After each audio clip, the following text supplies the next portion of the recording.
우리는 오늘 오전에 시편 27편의 말씀으로 단 한 가지 소원이라는 제목으로 말씀을 나누었습니다.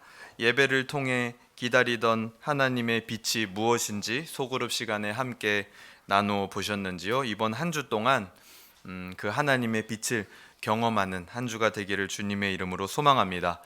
오늘 오후 마지막 주, 매월 마지막 주 오후에는 초대교회사 강의가 이어지고 있습니다. 그래서 오늘은 베드로후서 3장 17절에서 18절의 말씀으로 제목은 거짓과 맞선 변증가라는 제목으로 우리가 말씀을 나누어 보려고 합니다. 함께 따라하도록 하겠습니다. 거짓과 맞선 변증가. 네, 거짓과 맞선 변증가. 거짓과 맞선 변증가, 그 사람은 바로 오늘 우리가 함께 나누게 될 이레니우스라는 이제 초대교회 변증가 중에 한 사람입니다. 우리가 이제 그 외민이 올 초에 끝나고 또 외민이 끝나면서 신앙고백서 그리고 칼빈, 루터 이런 사람들이 이제 익숙해질만 하니까 갑자기 뭐 유스티누스, 이레니우스부터 시작해가지고 이름도 막 헷갈리고 처음 들어보는 생소한 이름들을 또 다시 많이 배우고 있는데요. 그것이 굉장히 좋은 일이다, 저는 그렇게 생각을 하고 있습니다. 끊임없이 우리가 배우고 알아가는 데 있어서 멈추지 않고 새로운 영역을 개척해 나가는 것은 아주 유익하고 건전한 일이다 라고 생각을 하고 있습니다. 우리가 이제 초대교회사를 계속해서 보고 있는데요. 맨 처음에 이제 그 로마와 핍박 그리고 교부 이단 이런 식으로 이제 초대교회의 네 개의 큰 기둥 주제를 우리가 함께 볼 수 있다라고 말씀을 드렸고, 그래서 로마를 통하여서 예수 그리스도께서 어떻게 복음을 전하셨는지, 그리고 또 핍박이 얼마나 가혹했는지, 지금 우리가 여기 세 번째 교부 있는 데까지 와 있는 것이죠. 그리고 이제 이단은 이후에 마지막 단계에 가서 우리가 배우게 됩니다. 그래서 지난 시간에는 여기 가운데 아랫줄 가운데 있는 이 유스티누스라고 하는 분에 대해서, 그래서 최초의 변증가 그리고 또 순교자 유스티누스라고도 불리는 이 교부에 대해서 함께 배워보았습니다. 그래서 우리의 삶이 변증이 돼야 되고 또 우리가 그리스도인으로서 착하게 산다라는 것에 대해서 정의를 다시 내려야 된다. 우리의 착함과 의로움이라는 것은 가장 먼저 영순위는 하나님에 대한 착함과 의로움이어야 된다는 겁니다. 하나님께서 가지고 계신 의로움도 마찬가지입니다. 언약 백성에 대한 의로움이시지 이 세상에 있는 모든 그냥 인류에 대한 휴머니즘적인 박애주의적인 의로움이 아닙니다. 하나님의 의로움은 언약 백성에 대한 의로움입니다. 그래서 그 언약 백성 밖에 있는 사람들이 보았을 때 하나님이 의로워 보이지 않을 수도 있습니다. 이 땅에서는. 우리도 마찬가지인 겁니다. 우리도 하나님에 대한 의로움을 표출하며 살 때 이 세상이 우리를 의롭다 보지 않을 수 있는 겁니다. 이 세상의 도덕과 윤리관념과 맞아지지 않을 수 있다라는 것이죠. 그 가운데서 우리의 착함이라는 것은 바로 하나님에 대한 착함이라는 것을 잊지 않아야 된다라고 말씀을 드렸고, 오늘은 이제 이레니우스라는 사람에 대해서 우리가 이야기를 좀 해보려고 합니다. 이 이레니우스라는 사람은 굉장히 어떻게 보면은 뼈대 있는 학파에서 공부를 한 엘리트 출신의 목회자다, 여러분들이 그렇게 생각을 하시면 될 것 같습니다. 근데 이 이레니우스라는 사람의 주요 업적이 뭐였냐면 여기 두 번째 줄에 나와 있는 것처럼 이 이단들에 대하여서 그 당시 초대교회 시대에 이단이 조직적으로 성행한 것은 아니지만 요때 당시 이단이 조직적으로 성행하기 이전에 이단의 조직으로 발전할 만한 이단 사상들이 이때 굉장히 많이 생겨났거든요. 근데 그거를 이 사람이 싹부터 자르기 시작을 합니다. 그래서 오늘 말씀의 제목이 거짓과 맞선 변증가라는 제목입니다. 오늘 성경 말씀이었던 베드로후서 3장 17절 18절도 마찬가지입니다. 이 베드로후서 뒤에 있는 요한 1, 2, 3서 유다서까지 다 마찬가지로 이 초대교회에 생겨난 조직적인 이단의 사상의 근원인 영지주의라고 하는 그 이단, 그 영지주의를 이해하지 못하면 베드로 후서부터 시작해서 요한 1, 2, 3서 유다서까지를 굉장히 해석해내기가 어렵습니다. 영지주의를 근데 잘 이해를 하면 사도들이 왜 이런 말을 했는지를 이해할 수 있다라는 것이죠. 오늘 17절 18절에서도 보면 이렇게 얘기를 합니다. 베드로 사도가 사랑하는 자들아 너희가 이것을 미리 알았은즉 무법한 자들의 미혹에 이끌려 너희가 굳센 데서 떨어질까 삼가라. 여기서 무법한 자들이라는 것은 바로 이 영지주의 사상을 가진 이단들이었습니다. 18절 그래서 너희가 굳센 데서 떨어져 나갈까 삼가라. 기존의 교회에서 떨어져 나갈까 미혹될까 봐 조심해라 라고 하는데 그 조심하는 방법이 뭐라고 얘기를 하고 있냐면요, 오직 우리 주 곧 구주 예수 그리스도의 은혜와 그를 아는 무엇에서요? 지식에서 자라가라. 그것이 베드로 사도라고 이야기하지 않더라도 성경에서 제시하는 이단을 예방할 수 있는 가장 좋은 방법입니다. 예수 그리스도를 아는 지식에서 자라가면 된다라는 것이죠. 이단을 어떻게 막을까? 어떻게 방비할까? 이단들의 특징이 뭘까? 이런 것들을 공부하기보다는 예수 그리스도 그분께 관심을 가지고 알아가면 된다라는 겁니다. 그래서 오늘 우리가 그런 결과적인 전제를 좀 가지고 진도를 나가도록 할 텐데요. 이레니우스는 아까 말씀드린 것처럼 굉장히 뼈대 있는 그런 학파 출신의 목회자입니다. 왜냐하면 이 이레니우스의 스승이 누구냐면 이 폴리캅. 제가 이제 폴리캅은 일부러 폴리캅이라고, 여러분들이 오히려 폴리캅이 더 들어본 적도 있고 또 익숙하실 것 같아서 이제 폴리캅이라고 적었는데요. 원래 표기로 한다면 폴리카프로스 이런 식으로 표기가 됩니다. 근데 폴리캅이 이레니우스의 스승입니다. 그리고 이 폴리캅은 누구의 제자냐면 바로 사도 요한계시록을 기록한 이 사도 요한, 그리고 마지막까지 교회를 돌보고 가장 늦게 하나님의 곁으로 갔던, 그래서 그 당시 소아시아 지역의 온 교회의 존경과 총망을 받았던 그 사도 요한의 제자가 누구냐면 폴리캅입니다. 그리고 그 폴리캅의 제자가 이레니우스였다라는 것이죠. 그러니까 이 정도면은 좀 뼈대가 있는 학파다, 그렇게 볼 수 있을까요? 네, 그렇죠. 네, 그렇습니다. 네, 그 중에서도 이제 이 이레니우스는 뭐 제자가 이렇게 한 명씩만 이어지는 게 아니라 사도 요한의 제자도 여러 명이 있었고 폴리캅의 제자도 여러 명이 있었겠죠. 근데 그 중에서도 이 학파 안에서도 이레니우스는 단연 아주 탁월한 사람. 그래서 어린 나이부터 이 폴리캅을 따라다니면서 사역을 많이 돕기도 하고 또 선교 활동도 하기도 하고 교회들을 돕는 그런 사역에 실제 현장에 굉장히 투입을 많이 받습니다. 그만큼 실력이 있었기 때문이었겠죠. 근데 어떻게 이 이레니우스가 이 이단들에 대하여서 관심을 가지고 이단들을 방어하면서 교회를 지키게 되었는가 하는 것은 이제 이레니우스의 좀 생애를 우리가 살펴봐야겠습니다.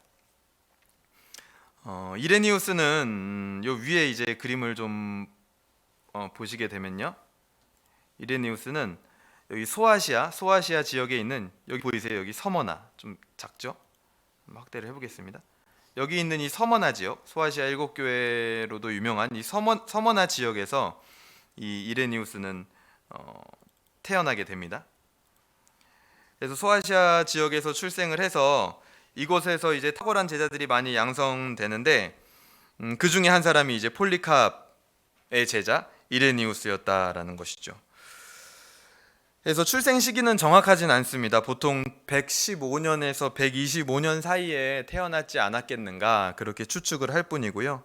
이 서머나에서 태어났다라는 것도 추측일 뿐입니다. 왜냐하면 서머나 지역에서 활동을 시작했다라는 게 가장 이 이레니우스에 나와 있는 지금 자료 중에 가장 어렸을 때의 자료로부터 시작을 하기 때문에 아마 서머나에서 태어나서 그곳에서부터 계속 공부를 하고 자라는 것이 아니겠는가 그렇게 추측을 하는 것이죠.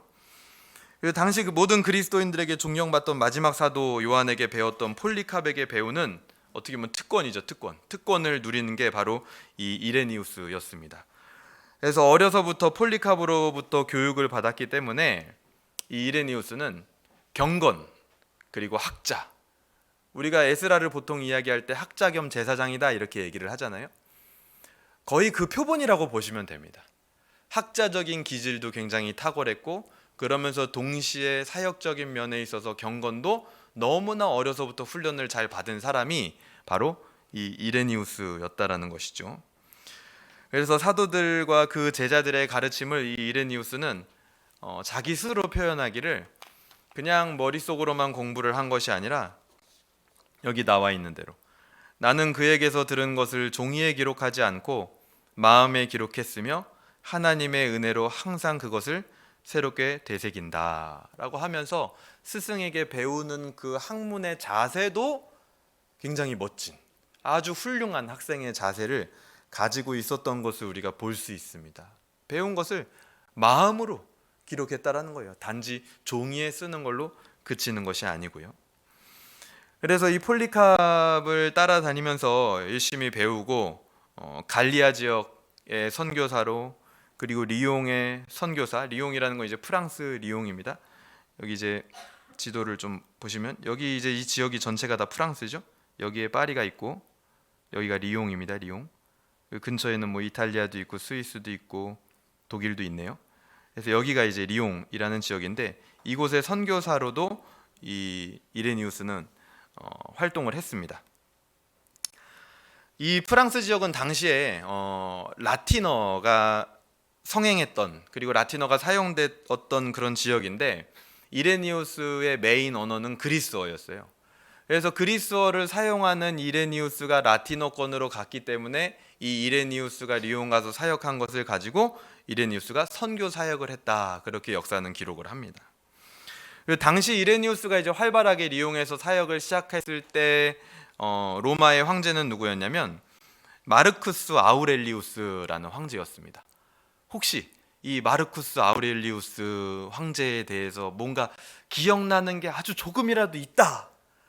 아예 당차게 고개를 가로로 저으셨는데 감사합니다. 진도를 빨리 나갈 수 있을 것 같습니다. 마르쿠스 아우렐리우스는 이 10대 박해를 하는 황제 중에 굉장히 똑똑한 황제, 명상록이라는 것을 집필할 정도로 굉장히 수제 황제 중에서도 아주 똑똑한 황제였습니다. 근데 그 똑똑한 것을 가지고 하나님을 찾은 게 아니라 교회를 박해하는 데 사용했다라고 제가 한번 설명을 드린 적이 있습니다. 그래서 그때부터 이 교회를 조직적으로 아주 전략적으로 박해를 하기 시작하는데 교회 안에 내부 스파이를 심어놓고 신고하게 만드는 그런 전략도 이 마르쿠스 아우렐리우스 황제 때부터 시작된 것입니다. 그때 당시에 이 이레니우스라고 하는 이 교부가 활동을 시작하게 된 것이죠. 쉽게 말해서 이 마르쿠스 아우렐리우스 황제의 치하에서 굉장히 극심한 박해가 있던 시절에 프랑스 리옹에서 사역을 시작하게 된 겁니다. 이때가 이제 한 4번째 박해쯤이 되는데요. 이때 이레니우스가 이 리옹에 가게 된 것은 그 당시 리옹의 감독이었던 포티우스 목사님이란 분이 도저히 나 혼자서는 이 리옹에 사역이 감당이 안 되니 좀 누구 괜찮은 사람을 한 명 도와줄 사람을 보내줘라 해서 이 이레니우스가 파송돼서 가게 되는 겁니다. 근데 이레니우스가 가서 얼마 되지 않아 가지고 이 포티우스라는 사람이 순교를 하게 됩니다. 박해를 당해서. 그래서 이레니우스가 그 뒤를 이어서 감독직을 승계하게 되면서 그 뒤로 이 리옹 지역에서 말과 글로, 주로 말과 글로 교회의 회복과 복음 전파, 그리고 교리를 변호하고 교리를 발전시키고 선교 사역과 저술 활동, 양쪽 어느 것에도 치우치지 않고 이 학자 겸 제사장의 면모를 탁월하게 보여주게 됩니다. 그래서 당시 이레니우스의 이 사역을 옆에서 지켜보던 사람의 기록이 나와 있는데요. 이 투르의 그레고리우스라는 사람은 이렇게 기록을 했습니다. 이레니우스의 선교 활동을 통해서 리옹의 거의 모든 주민들이 그리스도인들로 회심되었다. 그리스도인이 되었다라고 옆에서 지켜보고 그렇게 기록을 했다라고 합니다. 그러니까 옆에서 사역을 지켜본 사람이 그 지역에 있는 모든 사람이 진짜 다 이제 그리스도인 된 것 같아 라고 평가할 정도의 사역이었으니 얼마나 열심히 있고 열매 맺는 사역이었겠습니까? 그리고 이레니우스는 그것에서 멈추지 않고요, 프랑스의 다른 지역에까지 선교사를 파송하는 일까지 시작을 하게 됩니다. 근데 이게 우리가 그냥 들었을 때는 사역을 열심히 하니까 그런 부분까지 사역이 확장되었구나라고 생각할 수 있겠지만 당시의 상황을 한번 생각을 해보세요. 마르쿠스 아우렐리우스라는 아주 똑똑하고 교활한 황제의 박해 아래에 있었던 지역이에요. 그 극심한 박해 아래에서 이레니우스는 이 일들을 다 해내었다라는 겁니다. 그리고 당시 프랑스 교회들은 이 황제의 박해뿐만이 문제가 아니라 내부적으로 이 이단으로 인해서 문제가 굉장히 심각한 상황이었다라고 합니다. 그래서 이 교회가 이단 사상들을 잘 방어해내기는커녕 오히려 교회가 이단 사상에 점점 물들어가고 있었던 그런 상황이었던 것이죠. 그때 이레니우스의 열정적인 사역으로 인해서 되려 그 교회가 방어적인 자세, 이단으로부터 우리를 방어한다라는 것을 넘어서서 오히려 우리가 선교사를 파송한다, 다른 지역으로 하는 거기까지 가게 된 것이죠. 그러니까 준비된 이 한 사람의 위력이 얼마나 대단한지 이 이레니우스를 통해서 우리는 알 수 있는 겁니다.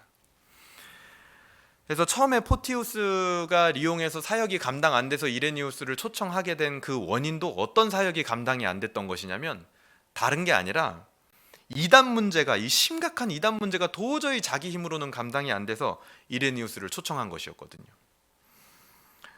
이때 주로 이 프랑스 남부 지역에 성행했던 이단들은요, 이 몬타누스파라는 이 이단 문제가 굉장히 심각했습니다. 몬타누스파라는 것은 몬타누스라는 사람에 의해서 생겨난 사상을 말합니다. 그리고 오늘날 우리가 좀 이해하기 쉬운 용어로 좀 얘기를 해보면 시한부 종말론자들이 바로 이 몬타누스파 사람들이었습니다. 그래서 많은 이들을 이 소아시아의 이 몬타누스파들은 끌어모게 되었고, 자기들이 이제 직통 계시를 받아서 이제 재림이 임박했다, 이제 곧 예수님께서 이제 다시 온다고 하셨는데 이제 금방 다시 오신다 라고 자기들이 직통 계시를 받았다라고 하면서 거짓 예언을 하는 모습을 보여주게 됩니다.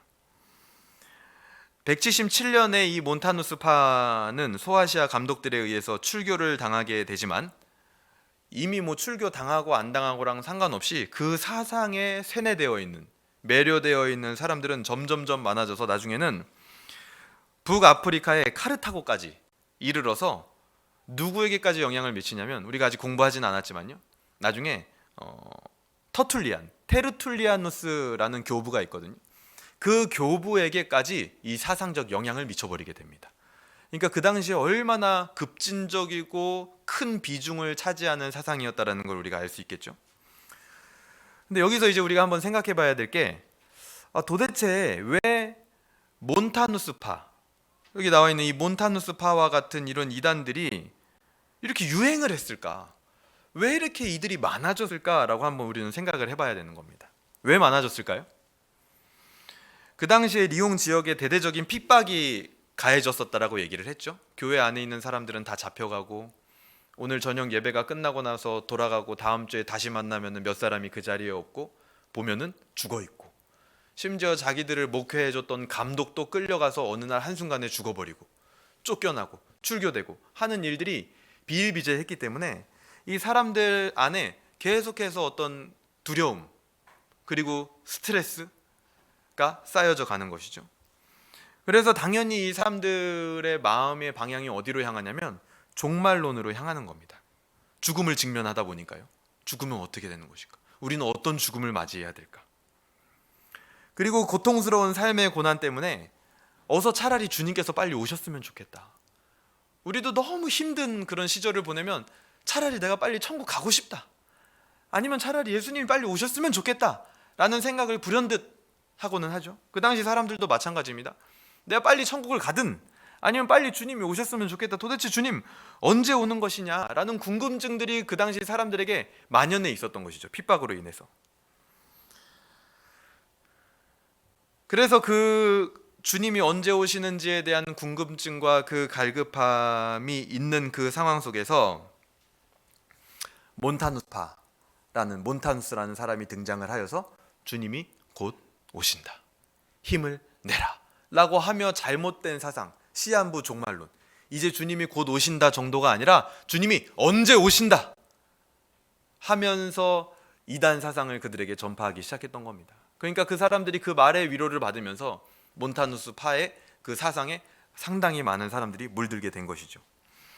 그래서 이 이레니우스는 이 몬타누스 파의 문제가 굉장히 심각한 것을 보고 이거 나 혼자 감당할 일이 아니다. 리옹 지역과 프랑스 남부 지역에 너무 많이 퍼져 있다. 그래서 좀 힘 있는 감독을 찾아가서 좀 상의를 해야겠다. 어떻게 해야 될지. 누구 목회자를 좀 더 붙여주든지 아니면 이거 혼자 할 일이 아니다 해서 로마의 당시 감독이었던 엘레우테리오라는 감독에게 찾아갑니다. 상의를 하기 위해서. 찾아가서 이제 프랑스 지역의 문제점들, 그 몬타누스파의 이단 사상들을 막 얘기하면서 대화를 나누는데 너무 충격적인 사건이 일어나요. 뭐냐면 로마의 감독이었던 엘리우테리오 그 사람이 몬타누스파였어요. 그 사람도 이미 이단 사상에 젖어 있어 버린 거예요.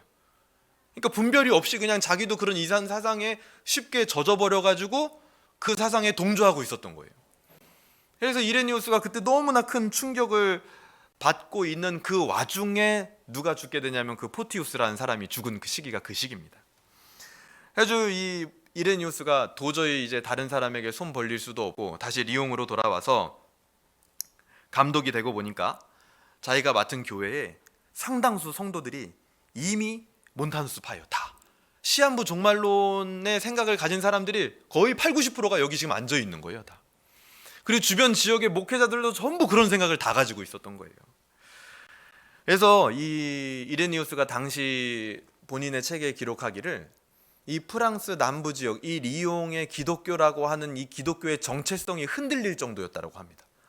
그러니까 그 지역의 기독교라고 할 때에는 그냥 몬타누스파의 사상이 그 기독교를 대변하는 일이 이제 막 벌어지기 시작했던 상황이었던 것이죠. 그래서 이단에 대항하기 위해서 그때부터 심각한 상황을 느끼고 무려 10년 동안 이 이레니우스가 이단들에 대하여서 작품을 쓰기 시작합니다. 그렇게 해서 나온 작품이 바로 여기 있는 이단들에 대하여라는 작품입니다. 그래서 이 이단들에 대하여라는 이 작품은요, 뭐 여러 가지 이름으로 불리기도 합니다. 뭐 이단들에 대하여, 혹은 좀 길게 하면 소위 영지주의자라고 불리는 자들을 발견하고 이기기 위해라는 뭐 이름도 있고요. 그래서 계속해서 이 이단들에 대하여서 집필을 시작하면서 그 지역에 있는 이단 사상들을 이레니우스는 연구를 하기 시작합니다. 몬타누스파, 그리고 영지주의, 그리고 말키온주의에 대해서 연구를 하다가 그 모든 사상의 근원에 있는 것이 뭐냐라고 했을 때 그것이 바로 영지주의구나라는 것을 깨닫고 이 이단들에 대하여는 거의 모든 초점이 영지주의를 향해서 맞추어져 있습니다. 그렇게 이레니우스는 자기 평생의 이 이단 사상에 대해서 교회를 지키고 보호하고 또 그것을 변론하기 위하여 또 논박하기 위하여 책을 쓰고 집필 활동을 하다가 202년에 그렇게 순교를 하게 됩니다. 그래서 이레니우스의 순교는 특별할 것은 없고 그냥 그때 당시에 열심히 사역을 하다가 다른 평범한 성도들과 같이 끌려가서 죽게 되는 마지막 최후를 맞이하게 됩니다. 그래서 우리가 이제 이레니우스가 쓴 작품, 그러니까 이레니우스라는 어떤 한 사람을 지금 우리가 뭐 대단한 사람으로 여기기 위해서 이 초대교회사를 공부하고 있는 게 아닙니다. 그들의 신앙이 무엇이었냐, 그리고 그들이 남긴 작품 가운데서 우리가 뭘 배워야 되느냐, 그게 중요한 것이죠. 그래서 가장 큰 대작은 바로 이 이단들에 대하여라는 작품입니다. 총 5권으로 되어 있습니다. 1권부터 시작해서 2권, 3권, 4권, 5권으로 된 영지주의 논박서인데요. 이 이단들에 대하여 안에 영지주의와 교회 교리에 관한 정보가 가장 풍성하게 기록이 되어 있습니다. 그래서 처음 시작은 어떻게 이 이단들에 대하여를 본격적으로 집필하게 되냐면 이 영지주의 사상을 기독교화시켜서 그것을 조직적으로 체계화시킨 사람이 있는데 그게 발렌티누스라는 사람이에요. 점점 머릿속에 막 헷갈려가기 시작하시죠. 막 우리 교회에서 배웠는데 발렌티누스 대단한 사람이야 막 이러시면 안 돼요. 잘 정리를 하셔야 됩니다. 끝에가 다 누스, 우스 막 비슷하게 끝나서 헷갈릴 수가 있는데요. 이 발렌티누스라는 사람은 영지주의라는 이단 사상을 조직적으로 정리를 한 사람입니다. 그래서 그 발렌티누스라는 이단을 알고 싶어하고 그 사상을 논박하기 원했던 자기 친구가 이레니우스한테 요청을 합니다. 그러니까 요청을 했다라는 건 이레니우스가 그래도 머리가 탁월하고 제자들 중에 아주 수재였기 때문에 이레니우스한테 그런 책을 집필하는 부탁을 했겠죠. 이레니우스의 실제로 그 작품들을 보게 되면 참 재미있는 게요, 대부분 다 친구들 때문에 작품을 썼습니다. 이단에 빠진 친구들을 건져오려고 하다가 작품을 쓰게 되고, 친구의 또 누구의 요청 때문에 작품을 쓰게 되고. 그래서 제가 이레니우스를 이렇게 계속 연구하면서 보니까 이레니우스가 정말 탁월한 학자 겸 제사장님과 동시에 그 동년배들과 친구들 사이에서는 우리 요즘 말로 인싸였다. 인싸. 인기가 많은 사람이었다. 굉장히 주변에서 누구나 다 찾고 도움을 요청하는 사람이었다라는 것을 좀 생각을 해보게 되었습니다. 1권에서는 이제 다양한 영지주의 종파의 오류들에 대해서 쭉 나열을 합니다. 이 종파는 뭐가 잘못됐고 뭐가 잘못됐고 뭐가 잘못됐고. 오늘 이 영지주의에 대해서 제가 다루진 않을 겁니다. 왜냐하면 이거는 이제 이단들 나중에 이제 맨 마지막에 나갈 때 거기서 자세히 다뤄도 충분하기 때문에 오늘은 간략하게만 그냥 지나가겠습니다. 그리고 2권부터 5권까지는 이제 영지주의자들의 오류를 논박하기 시작하는데요. 2권에서는 이제 철학적 논박을 하게 됩니다. 그래서 이레니우스는 이제 철학적 소양, 또 뭐 철학을 가지고 기독교를 한 사람은 아닙니다. 근데 당시에 사람들이 보편적으로 이해했던 철학에 대한 굉장히 많은 교양이 있었던 사람이라고 역사에서 기록을 합니다. 오늘날로 치면은 이제 목회자인데 인문학적 소양이 굉장히 탁월한 그런 사람이었다라고 볼 수 있겠죠. 그리고 3권에서는 우리가 궁극적으로 따라야 될 믿음의 규율이라는 게 있다. 규율. 너희들처럼 그냥 마음대로 상상의 나라를 펼쳐가지고 믿음과 교리를 정리해서는 안 된다. 믿음에도 규칙과 규율이 있다라는 것을 3권에서 얘기를 해주고요. 4권에서는 이제 구약의 가르침이라고 제가 써놨는데요. 이 구약의 가르침이라는 게 뭐냐면 예수 그리스도의 말씀에 구약의 가르침이 이미 포함되어 있다라는 그런 논박을 펼치는 건데, 왜 그런 이야기를 하게 됐냐면 당시에 이제 말시온이라고 하는 마르키온이라고 하는 마르키온주의자들이 있었습니다. 그래서 그 사람들은 구약을 무시한 이단들이에요. 구약은 이미 폐기됐다. 율법 폐기론자 같은 사람들인 거죠. 구약은 이제 끝났고 우리는 예수님이 말씀하신 신약만 보면 된다. 이때 당시에 신약이라는 것은 아직 바울 문서가 포함이 안 돼 있습니다. 사복음서만 신약이에요. 사복음서. 예수님이 가르친 복음만 우리가 하면 되지 다른 게 뭐가 필요 있냐. 그런 주장을 하는 사람들이 있었기 때문에 이레니우스가 구약의 가르침을 이미 예수님께서도 말씀으로 다 말씀하신 거다라고 얘기를 한 거고요. 5권에서는 이제 종말론, 아까 나왔던 이제 몬타누스 파에 대해서 이제 반대와 논박을 해야 되기 때문에 종말론에 대해서 좀 구체적으로 나누게 됩니다. 당시 이제 몬타누스 파는 아까 말씀드린 것처럼 시한부 종말론자들이었습니다. 시한부 종말론은 다른 게 아니에요. 쉽게 말하면 이제 이것도 이제 이단들에 대해서 저희가 다 이야기를 할 건데, 때와 시에 대한 과도한 접근도 문제지만 궁극적으로 뭐가 문제냐면요, 종말에 대해서 완전히 이건 그냥 끝이다 이렇게 생각하는 경향들이 있어요. 그 시한부 종말론자들은 종말은 그냥 끝이다. 물론 뭐 단어적인 면에서 종말이 끝을 의미하는 건 맞죠. 근데 하지만 우리에게 있어서 종말은 끝인가요? 그냥 끝이에요? 아니죠. 이제 진짜 본편이 시작되는 시작점인 거죠. 그렇죠? 사실은 종말이라는 것은. 근데 그렇게 생각을 하지 않는 거예요. 종말은 그냥 끝이다. 그렇게 정리를 하고 시작하니까 그들의 삶이 어땠을까요? 성경에 나온 대로 이 땅에서의 삶은 중요하지 않다. 그리고 오히려 이 땅에서의 삶은 악한 것이다. 이 땅에서의 삶을 벗어나야 된다. 우리가 육체적으로 누리는 모든 것들 잘못된 것이다. 우리가 육체적으로 하는 행위들 다 더러운 것이다. 우리의 몸도 더러운 것이다. 이런 식으로 이 생각의 흐름이 흘러가게 됩니다. 그래서 우리는 그런 것이 아니라 하나님께서 강림하셔서 모든 것이 새롭게 시작되는 그런 때라고 우리는 정리를 해야겠죠.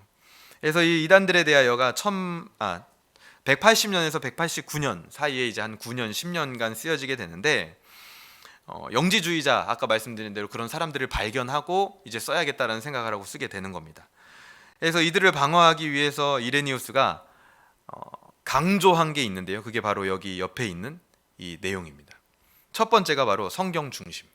우리가 이미 다 배우고 이미 익히 알고 있는 겁니다. 이레니우스도 똑같았어요. 그러니까 우리 이레니우스와 우리 사이에 1000년을 넘어서는 갭이 있지만 원리는 똑같습니다. 왜요? 성경에서 가져온 거니까요. 이단들을 방어하기 위해서 가장 중요한 첫 번째는 성경 중심이어야 된다. 두 번째는 뭐예요? 사도적 계승을 중시해야 된다. 이 사도적 계승이라는 건 뭐냐면요, 다른 말로 하면 전통입니다. 전통이라는 것을 다른 말로 쉽게 표현하면 뭐냐면 교리를 말하는 거예요. 교리. 성경을 이어받은 그 사도들이 제자들에게 전하고 그 제자들이 또 제자들에게 전하여져서 생겼던 그 전통 안에 있는 교리, 성경에 기반한 그 교리, 진리와 교리, 이 두 가지가 이단을 방어하는 데 있어서는 가장 최적의 무기이다. 이레니우스는 그렇게 이야기를 합니다.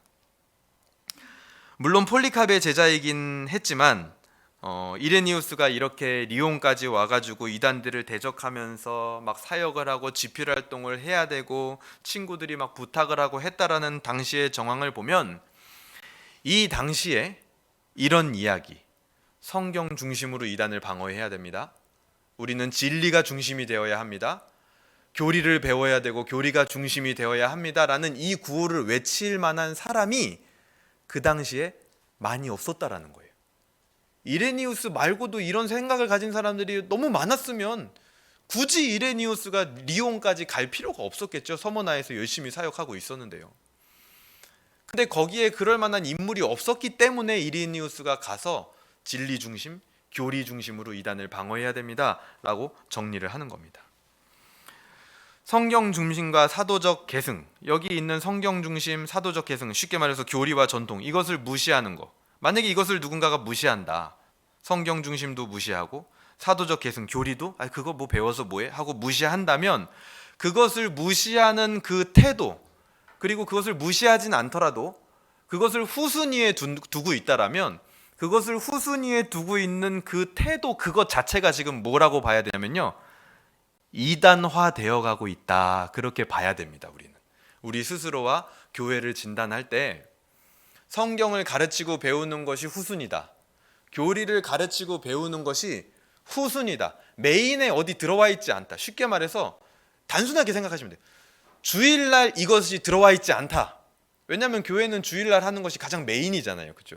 주일날 들어와 있지 않다, 그것은 이단화 되어 가고 있다라고 봐도 무방하다라는 겁니다. 이게 역사에서 검증된 일입니다. 이단들은요, 이 사도적 계승과 같은 전통이 없습니다. 역사가 없는 신흥이죠. 다 새로 일어난 것들.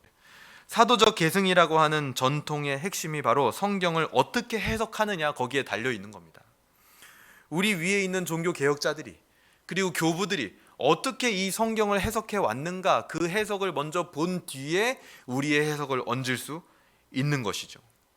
그래서 이 교리와 진리를 중심으로 우리가 신앙생활을 하고 교회를 일구어 가는 것이 이단화되지 않을 수 있는 가장 중요한 비결이다. 이레니우스는 그렇게 가르쳤습니다. 이단들에 대하여 1권 10장 1절을 보게 되면은 이레니우스는 가장 먼저 1권에서 이렇게 얘기를 하고 시작합니다. 우리 한번 같이 요 세 줄 한번 읽어보도록 하겠습니다. 시작.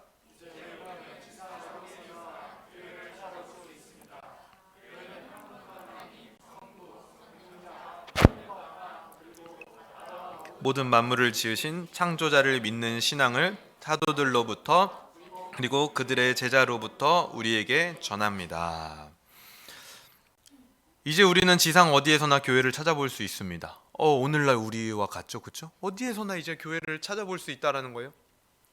아직 기독교가 공인되거나 국교화된 건 아니지만 이 핍박 당시에도 어디에나 교회를 있다라는 걸 누구나 알 만큼 교회와 기독교가 많아졌다라는 거죠. 근데 그 교회는 한 분 하나님, 성부, 전능자, 하늘과 땅 그리고 바다와 모든 만물을 지신 창조자를 믿는 신앙을 누구로부터? 사도들로부터, 사도들로부터 그리고 그들의 제자들로부터 우리에게 전합니다. 이게 뭐냐면 사도적 계승이에요. 그렇게 해서 전한 게 교리입니다. 사도 신조 같은 것들이에요. 그래서 그것을 이레니우스는 가장 중요하게 강조했다라는 것입니다.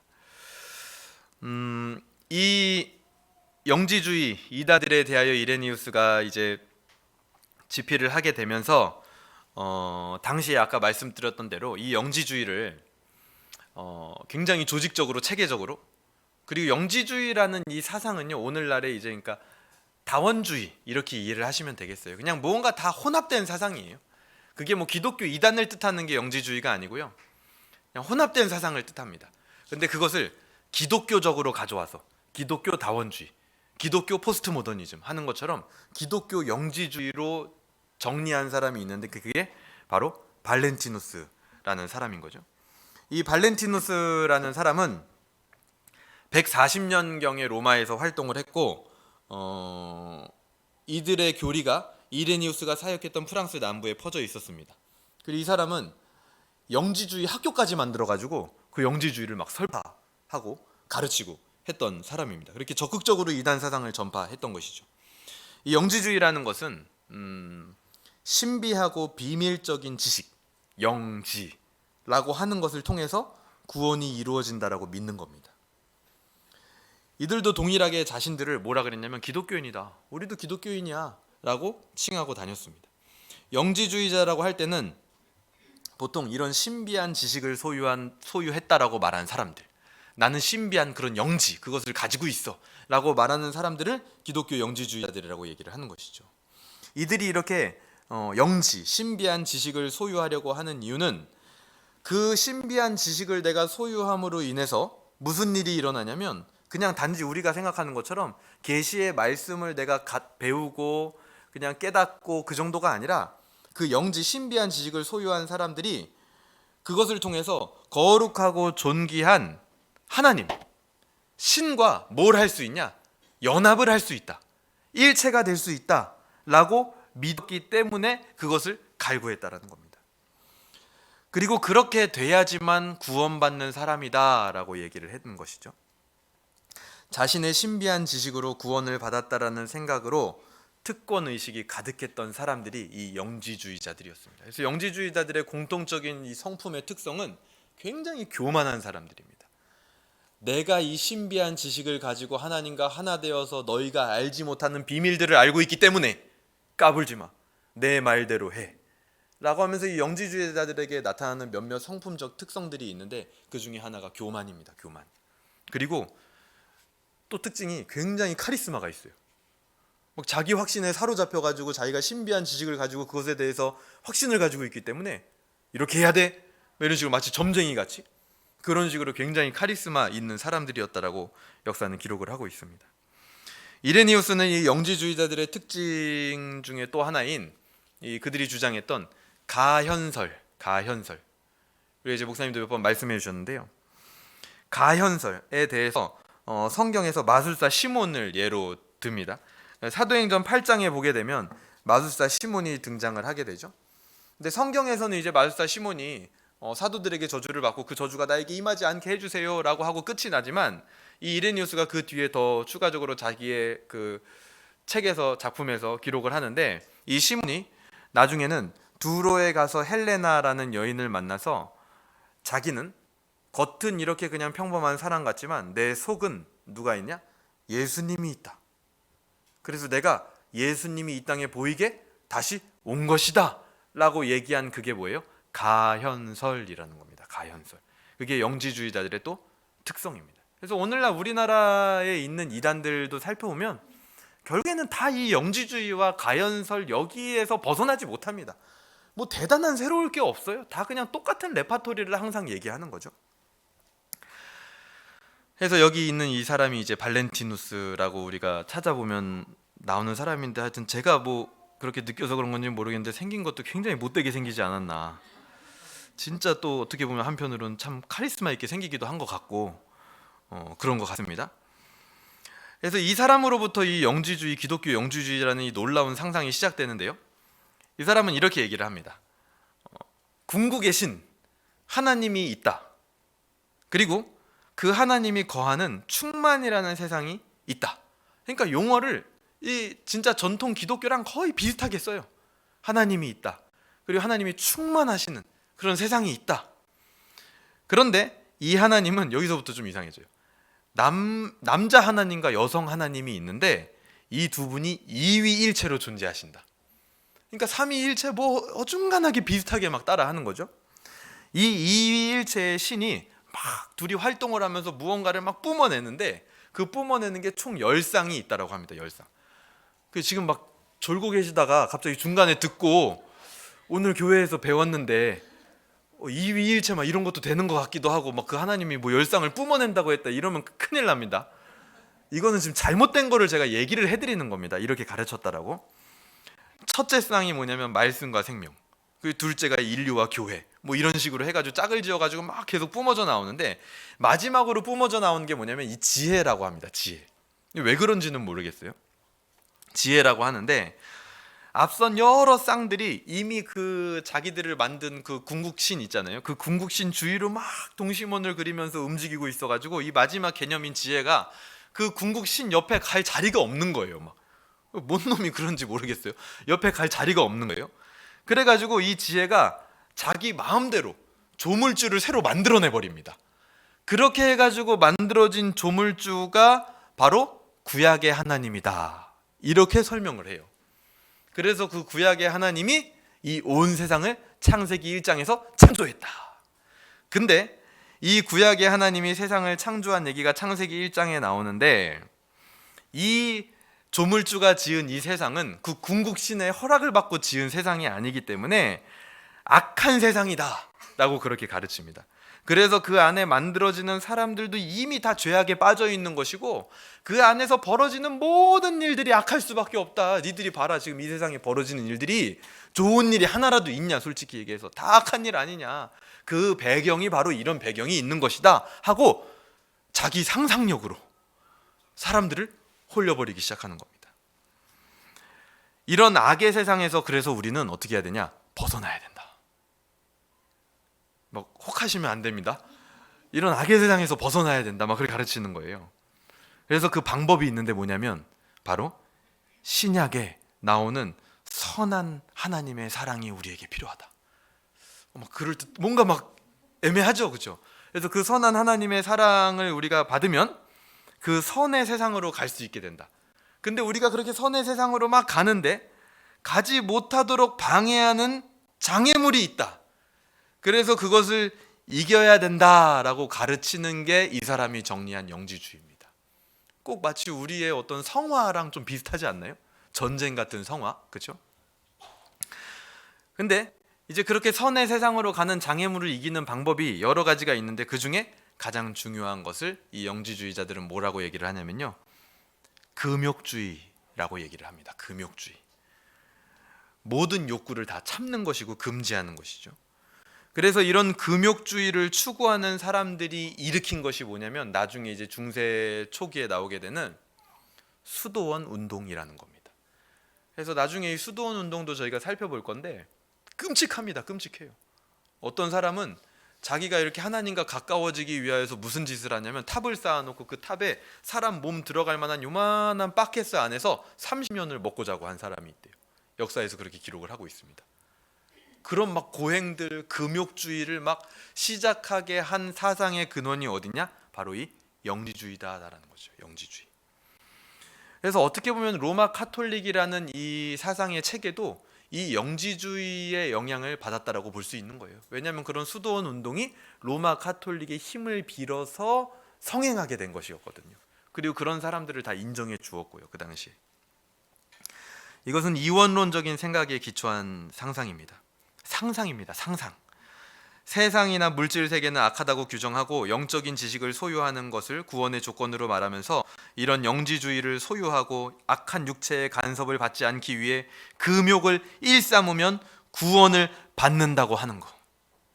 이게 바로 이원론, 영지주의, 가연설 모두 한 맥락으로 가는 이단입니다. 이단. 골로새서 2장 20절에서 23절 우리 한번 보도록 하겠습니다. 골로새서 2장 20절에서 23절 앞에 있는데요, 제가 한번 읽어보겠습니다.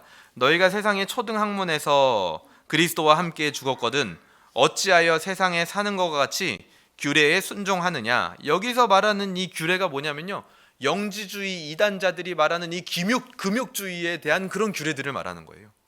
곧 붙잡지도 말고 맛보지도 말고 만지지도 말라 하는 것이니 모든 것은 한때 쓰이고 없어지리라. 사람의 명령과 가르침을 따르느냐. 이것도 마찬가지 영지주의 이단, 당시에 흥행했던 영지주의 이단들의 가르침을 말하는 겁니다. 이런 것들은 자의적 숭배와 겸손과 몸을 괴롭게 하는 데 있어서는 지혜 있는 모양. 네가 몸을 괴롭히고 싶으면 그런 짓 해도 돼. 그거 아주 괜찮은 짓이야. 근데 하지만 오직 육체를 따르는 것을 금하는 데는 조금도 유익이 없다. 너가 정말 경건하게 거룩하게 살고 싶어서 육체적인 소욕을 거부하고 그것을 절제하는 데 있어서는 아무런 도움이 안 된다. 그런 짓은 지금 그렇게 가르치고 있는 겁니다. 영지주의 사상을 가진 자들이 육체적 금욕을 행한 종교 행위를 경고하는 내용인 거죠. 그래서 금욕주의가 만들어낸 로마 카톨릭의 현상으로는요, 이 독신제도도 거기서 다 온 겁니다. 그래서 그 뒤에 이제 이레니우스는 뭐 이런 이단들에 대하여서뿐만 아니라 플로리누스에게 보내는 서신, 사도들의 가르침을 논중한다, 전부 다 자기 친구의 요청이나 이단에 빠진 친구들을 구출하기 위해서 쓴 책들입니다. 그래서 우리가 이제 이레니우스와 이레니우스의 저작을 살펴보고 우리가 꼭 배워야 되는 교훈들이 있는데요. 이단이 되는 조건이 있습니다. 조건. 역사적으로 보면 첫 번째가 바로 뭐냐면 교리에 문제가 있으면 이단이 됩니다. 호세아서 6장 3절은 이렇게 얘기하죠. 그러므로 우리가 여호와를 알자, 힘써 여호와를 알자. 그의 나타나심은 새벽빛같이 어김없나니 비와 같이 땅을 적시는 늦은 비와 같이 우리에게 임하리라 하리라. 라는 호세아서 6장 3절의 가르침을 우리는 이미 알고 있습니다. 이레니우스가 교회를 지키기 위하여 강조했던 것은 다름이 아니라 사도적 계승, 이 교리입니다. 교리. 신앙을 지키기 위해 최소한 성경과 교리를 알아가는 것은 선택이 아닌 필수인 것이죠. 근데 하지만 대부분 이것을 선택의 영역으로 치부를 해버립니다. 오직 신앙이라는 것을 내가 선택했으니까 된 거 아니야? 거기에 만족하고 그 이상 성경과 교리를 배우는 일에 대해서는 얼마든지 부차적인 문제로 여긴다라는 것이죠. 그런 생각은 이단 사상이 자신과 교회와 가정 안에 들어왔을 때 지키지 못하고 병들게 만들어버립니다. 그러다 보니 이단은 아니지만 이단스러운 생각을 하게 되고 나름대로 해석을 하다 보니 이단성 있는 행동을 거침없이 하게 된다는 겁니다. 그래서 정도의 차이가 있을 뿐, 어떤 역사학자들은 그렇게 얘기를 합니다. 우리 모두에게 정도의 차이가 있을 뿐 누구나 다 이단성이 있다. 근데 그것을 얼마나 잘 억제하고 이단적으로 가지 않으려고 노력하느냐 하지 않느냐, 그 차이가 있다는 것이죠. 또한 삶이 바쁘다 보니 교회에 와서 무언가를 배우기보다는 우리는 뭔가 위로받고 또 위로를 얻고 싶어하는 경향들도 있습니다. 세상은 고통 앞에서 일시적인 쾌락으로 고통을 잊게 해주지만 성경적인 위로와 방법들은 무엇인가요? 바로 진리를 배우고 깨달음으로 생수와 같은 기쁨을 그 안에서 스스로 얻을 수 있도록 장착시키는 것이죠. 우리는 대놓고 이단인 집단도 경계해야 되고 이단적 사상도 조심해야 되지만 방금 말씀드린 것처럼 조심해야 될 것은, 진짜 조심해야 될 것은 내가 먼저 그렇게 유사한 기독교, 유사한 그리스도인이 되는 것을 굉장히 경계해야 됩니다. 성경 66권을 배운 신앙을 가진 것처럼 보이는 게 아니라 실제로 성경 66권을 배우는 신앙이 되어야 된다는 거죠. 교리를 배운 것 같은 신앙인이 아니라 교리를 진짜로 배우는 신앙인이 되어야 한다는 겁니다. 교회는 교회의 본연의 임무에 충실해야 하며 성도는 성도 본연의 임무에 충실해야 한다는 것이죠. 그래서 우리가 가져야 할 것은 영지, 그런 특별한 어떤 영적인 새로운 지식과 경험이 아니라 지금까지 있어 왔던 호세아서에서도 말하는 계시의 말씀, 하나님에 대한 지식을 우리가 가져야 된다는 것이죠. 두 번째, 이단이 되는 조건 두 번째가 뭐냐면요, 이단은 항상 파당의 문제를 일으킵니다. 분열을 일으켜요. 분파를 만들어요. 그러니까 누가 혼자서 뭐 이단 됐다 이런 얘기 들어보신 적 있으세요? 뭐 혼자서 이단 되는 건 없습니다. 이단은 항상 파를 만들어요. 자기 세력을 만들고 분열을 일으킵니다. 혼자서는 절대 이단이 될 수 없죠. 바울은 악은 모양이라도 버리라 라고 얘기를 했습니다. 그래서 파당을 짓는 거, 교회 안에서 뭔가 분파를 만드는 거, 네 편 내 편을 만드는 거, 그런 것은 모양이라도 버려야 된다는 겁니다. 우리가 당연히 그 이단의 집회와 이단의 파당에 동참하지 않는 건 우리로서는 너무 당연한 일이죠. 근데 하지만 그것과 비슷한 모양이라도 교회 안에서는 절대로 만들어서는 안 된다는 겁니다. 본질적인 진리로 우리는 하나 되어야 되지 비본질로 인한 어떤 주장과 사설로 파당이 지어져서는 안 된다는 겁니다. 유다서 3절에서는 이렇게 얘기합니다. 우리 같이 한번 읽어보도록 하겠습니다. 시작. 사랑하는 자들아, 우리가 일반으로 받은 구원에 관하여 내가 너희에게 편지하려는 생각이 간절하던 차에 성도에게 단번에 주신 믿음의 도를 위하여 힘써 싸우라는 편지로 너희를 권면하여야 할 필요를 느꼈노니. 단번에 주신 믿음이라는 결정체를 지키는 데 있어서 하나 되고 한 편이 되어야 된다는 거예요. 믿음의 도를 지키는데. 이단들은 예수 그리스도를 부인하는 자들입니다. 예수 그리스도를 모르거나 부족하게 아는 것은 자신이 지금 조금 이단과 가깝다라는 것을 변증하는, 드러내는 일과 같은 것이죠. 그래서 우리는 이 본질, 예수 그리스도의 도, 이것을 알아가는데 모두가 하나 돼야 된다는 겁니다. 이단들의 특징은 예수 그리스도의 도를 지키고 예수 그리스도의 이 본질을 알아가는데 관심이 있지 않습니다. 예수 그리스도 그 자체에 관심이 없어요. 이단들은요, 이게 좀 애매한 말인데요, 예수님의 사역과 교훈에만 관심 있는 게 이단입니다. 예수님 자체에는 관심이 없어요. 이단들은. 좀 더 우리한테 와닿게 표현해 보면요, 하나님의 심정에는 관심이 없어요. 이단들은. 하나님의 그 말을 이용해 먹기에 급급한 겁니다.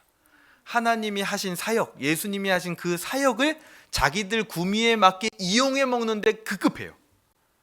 그래서 예수님이 하신 사역하고 얼추 모양은 비슷해 보여요. 말은 비슷해 보여요. 근데 하지만 하나님의 심정과 예수님 그 자체, 그분에게는 관심이 없는 게 이단의 본질이고 행태입니다. 그런 면에서 우리는 이 믿음의 도를 위하여 힘써 싸우는데 하나 되어야 될 줄로 믿습니다.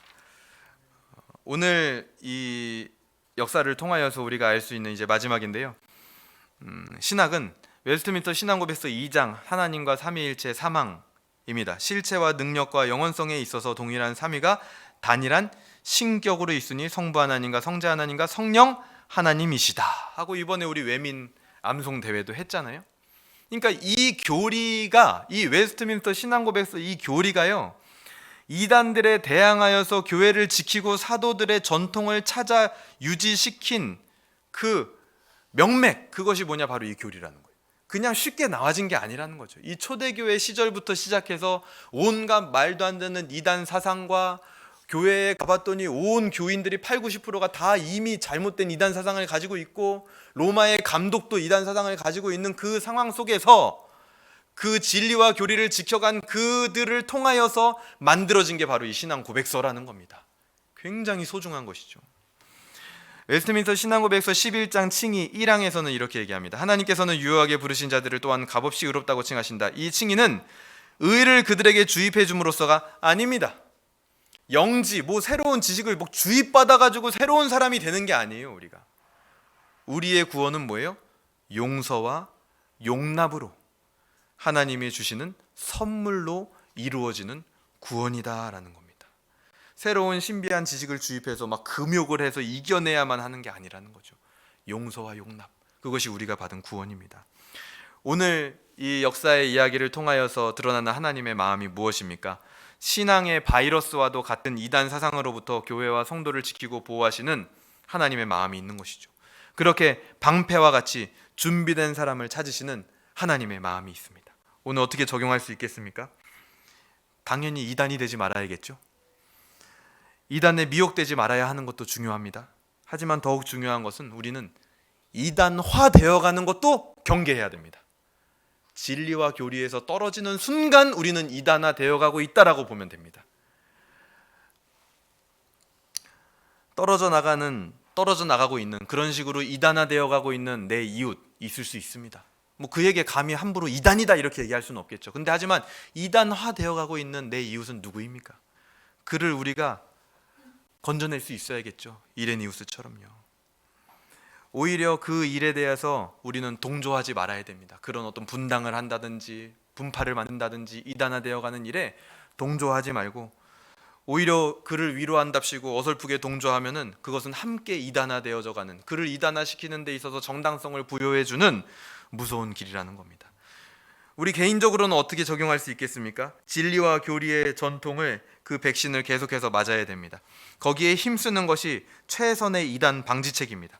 더 나아가서는 내 가정과 공동체 소그룹을 지켜내는 이레니우스와 같이 준비된 사람이 되어야 할 것입니다. 생명을 건지는 생명줄이 처음에는 나를 살리지만 그것이 남을 살리게 되는 그 일들이 성경에는 너무나 많이 나옵니다. 라합도요, 그 정탐꾼 2명을 달아내린 그 빨간 줄 때문에 나중에 자신이 구원받게 되는 것이죠. 죽지 않고. 마찬가지입니다. 우리가 나의 신앙을 위해서 힘썼던 그것이 오히려 남을 살리는 데까지 나아갈 수 있도록 오늘 말씀을 적용할 수 있으면 좋겠습니다. 끝맺겠습니다. 가짜는 언제나 진짜의 기인에서 나타납니다. 기독교 이단, 예수교 이단은 오히려 우리 주 예수 그리스도께서 진정한 참임을 증거하는 것입니다. 예수님의 말과 사역을 자기들의 이익을 위해 사용하는 것부터 이단은 시작됩니다. 예수님께서는 자기 자신에게 관심 있는 자들을 찾으시며 제자들도 마찬가지 자기 자신을 알기를 원하셨습니다. 너희는 나를 누구라 하느냐 물어보셨죠. 우리의 진리 배움과 교리 배움의 동기는 모두 이 지점에서, 예수님을 알고 싶은 이 지점에서 시작되어야 합니다. 하나님께서는 자신을 알기 원하며 찾는 자들을 외면치 않고 상을 주시는 분이십니다. 주님을 향한 우리의 열정이 온갖 이단 사상을 우리 안에서 박멸시키는 그런 한 주가 되기를 주님의 이름으로 소망합니다. 이 시간 같이 기도하도록 하겠습니다. 첫 번째는 회개할 수 있으면 좋겠는데요, 혹시라도 이단적 사상이 내 안에 있었다면, 쉽게 말해서 진리와 교리에서 멀어져가는 모습이 나에게 있었다면 주님 용서하여 주시옵소서 기도했으면 좋겠고요, 간구했으면 좋겠습니다. 진리와 교리에 창념하며 믿음이라는 결정체를 지키는데 우리 공동체와 나 개인이 하나 될 수 있도록 주님 인도하여 주시옵소서. 그것을 위하여 결단해야 될 것들 함께 이 시간 기도하도록 하겠습니다. 기도합니다.